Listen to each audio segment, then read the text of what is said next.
Before the opening bell, U.S. indices closed mixed on Friday with the Nasdaq and S&P 500 closing up.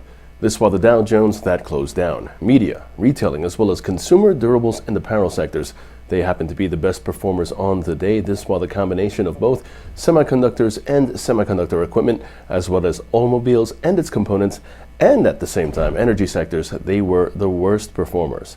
Now, taking a look at the data front, on the U.S. economic data front, market U.S. manufacturing PMI that managed to come in at a read of 53.3 in the month in October as its preliminary reading. This all as 71% of S&P 500 constituents managed to trade higher on Friday to close out the week. Now, after the markets closed, Dunkin' Brands DNKN confirming that it has held preliminary discussions in order to be acquired by Inspire Brands. There is no certainty that any agreement will be reached, but according to the New York Times, Inspire would be offering Dunkin' Brands $106.50 per Dunkin' Brands. That's a 20% premium over its October 23rd closing price.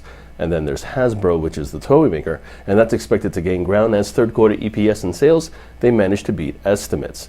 Now, in terms of expectations today, there are no major earnings expected today, but on the economic docket, we do have quite a bit to go over. Before the opening bell, 8:30 in the morning, we have the release of the Chicago Fed National Activity Index. Then at 10 o'clock in the morning, we have the release of September new home sales figures, as well as the Dallas Fed Manufacturing Index. Now, taking a look at the markets, the S&P 500, that's where we begin. That sees 3380 expected. Moving on, the Nasdaq intraday, the Nasdaq happens to be under pressure, and that's also in focus. Short positions for the Nasdaq below 11,690 are favored, with targets at 11,510 and 11,410 in extension. This while the Dow Jones sees the downside prevail.